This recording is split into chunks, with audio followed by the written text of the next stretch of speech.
Veniamo al disastro in Giappone adesso, perché cresce la psicosi da contaminazione nucleare, boom di richieste di contatori Geiger da tutta Italia, l'azienda padovana leader nella vendita di strumenti per la radioattività. Un uso semplice non prevede assolutamente nulla. Leggere un valore su un display, lo strumento è sempre acceso, sta già misurando e ci dà la concentrazione microsievert, che è l'unità di misura con cui misuriamo queste radiazioni.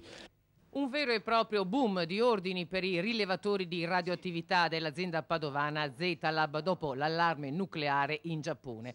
Il sito della società, aperta nel 2000, in questi giorni è letteralmente preso d'assalto. Noi abbiamo tantissimi ordini, tra lunedì e oggi non so neanche quantificarli.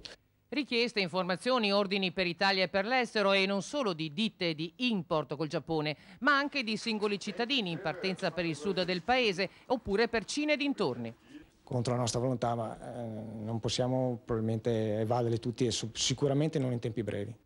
Il costo dei rilevatori di radioattività non è proprio basso, si va dai 400 ai 600 euro, ma salute e sicurezza in questo periodo di allarme nucleare non hanno prezzo.